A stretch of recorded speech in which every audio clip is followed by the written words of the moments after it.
this didn't go viral for no reason. Michelle Obama weirdly said, as a black man on a podcast, and the internet hasn't let it go since. And you're about to see why. Let's get right to the video. What's up, guys? It's Benny. This has got to be one of the best weeks of Michelle Obama's life. She's finally getting the thing she craves the very most. Everyone is paying attention to her. There are a lot of people here of all ages who are trapped by their phones. And when you talk about us being disconnected and not talking to each other, I am not out in the world like a normal person anymore.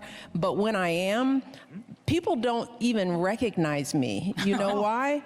Because they're on their phones. Oh my gosh. Can you imagine Michelle Obama, super rich, privileged lady who's a professional victim worth hundreds of millions of dollars, who hasn't provided any value or service to the American economy at all other than sitting there and complaining all day about how horrible we are. She's upset that we don't pay enough attention to her. So why don't we give Michelle Obama the thing that she always wants, the thing that she's wanted her entire life, for all of us to stare at her and to look at her and to pay attention.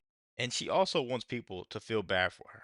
She always wants people to feel better. She's just like the every Democrat, you know. I'm gonna show you guys a video at the end of this where she wants people to feel bad about these immigrants, but they go on vacations and they pay $50,000 a week to live in these places, you know, for weeks at a time. But she wants to sit there and feel bad for these immigrants, but not be a voice for them. Come on, man. Let's keep going. Attention to her. Let's start with Michelle Obama being compared to the new predator creature from Disney. I don't know if Disney did this on purpose. Pretty mean, Disney, if you did that. Based Disney. Maybe they are turning a corner. I don't know.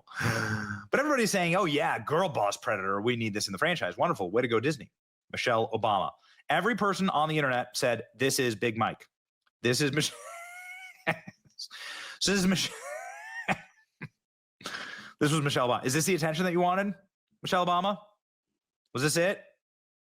Just loving the new Michelle Obama podcast. I just love the new Michelle Obama podcast. Okay. Well, let's go ahead and check in on the new Michelle Obama podcast because, boy, it is trending again today. Michelle Obama getting all that attention she so desperately craves because she says she's a black man. Okay, let me read you the quote. Michelle Obama, you're raising a trans kid. That warms my heart as a black man. Did Michelle Obama just admit that she's actually Big Mike? You're raising a trans kid warms my heart as a black man. Now she's talking to Marlon Wayans here.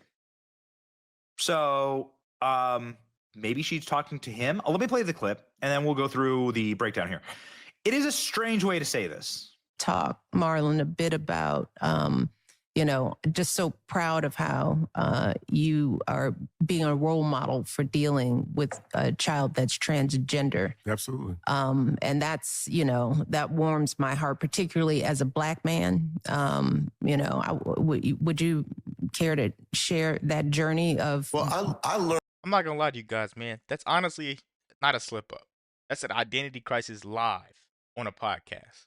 You know, and Benny Johnson does a great job of breaking it down. But I want to know one question. I want you guys to answer, if all possible. Why is it, and I want a real answer from you guys. Why is it that these people choose to go after kids? Why is it that they take advantage of kids and then they want you to sit there and feel bad that they can't take advantage of your kids? And then they want to have all these illegals here, and you know what they're doing to not all of them, but you know what some of these illegals are doing to kids, taking advantage of young girls, young men at that. Come on, man. I'm just saying. Why is that? So she did say that. The quote is technically accurate. What's going to be argued here is that maybe she's referring to Marlon Wayans there. But like a strange thing to, it's not like this is a live podcast. It's a strange thing to leave in the podcast. Like you didn't just edit that out. You are a black man. I guess nobody's listening, not even the producers. Like Michelle Obama's YouTube channel completely crashing and burning. Like photos of like me pushing my kids on a swing on a Sunday morning get more engagement than Michelle Obama's entire podcast with D and C list celebrities. Michelle Obama, you're being a role model for dealing with a child that's transgender. That warms my heart as a black man. It's just a strange way to phrase that. What do you think? What do you think, chat? Fight it out in the chat, please. Is this a major admission? What are you guys thinking? What do you think is the real gender of Big Mike? Hey, just off me saying Big Mike, you know what my answer is. I want to know what you guys are thinking down low. Holy S, did she just slip up? Of course, Michelle Obama probably knows the meme, right? Everybody who's watched Michelle Obama dance on the Ellen Show knows there's something crazy going on down there. Okay, I'm just so proud of you being raising a transgender child. That warms my heart, particularly as a black man. It's an accurate quote. I mean, it is a quote, and it's true. Is this just like feeding red meat into the right-wing ecosystem so that we all post the podcast? Go listen.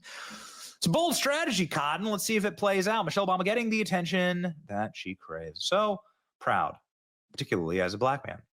Michelle Obama refers to herself as a black man. I mean, the argument here is that maybe Michelle Obama is referring to Marlon Wayans as a black man and that he's raising a transgender child. Either way, odd way to say it.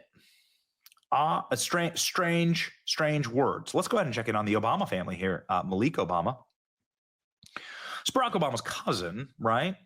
Says black man Michelle or black man person being interviewed. So the Obama family sounding out, sounding off, asking questions that we all deserve to know. Entered the White House. They had an estimated net worth of $1.3 million. Now, to most people, that's a lot of money, but according to Michelle, costs stacked up pretty quickly when they finally became the first family. It's expensive to live in the White House. As many people don't know, I mean, much is not covered. You're paying for every food. She goes on air, man, and she continues to lie. I don't know if anybody else noticed it, but she says deportations keep her up at night.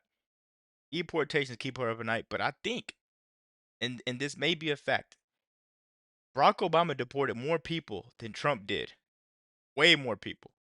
But Trump has a way better border. Every bit of food that you eat, you're not paying for housing and the staff in it, but everything, even travel. If you're not traveling with the president, if your kids are coming on a Bright Star, which is the First Lady's plane, we had to pay for their travel to be on the plane. While apparently struggling to pay for all of those White House expenses, the staffers do it too, by the way. We have to pay for our own food. The Obamas somehow found the cash to afford a $50,000 a week Martha's Vineyard summer hideaway. Look at that. They famously vacationed here from 2009 to 2011. That is while Barack Obama was president. And the property boasts 8 bedrooms in the main residence, but don't worry, there's 5 bedrooms in the guest house if you want to stay over. It has an in-ground pool and a stunning wraparound porch. Now, that spacious estate is now on the market for a whopping $39 million.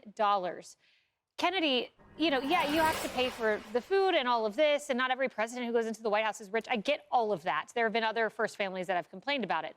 But you're doing a $50,000 vacation rental every summer, and you're complaining about roughing it? So also, that 2005 number when they bought their first house in Chicago for $1.3 million, they put $200,000 down. They had to work very hard for that.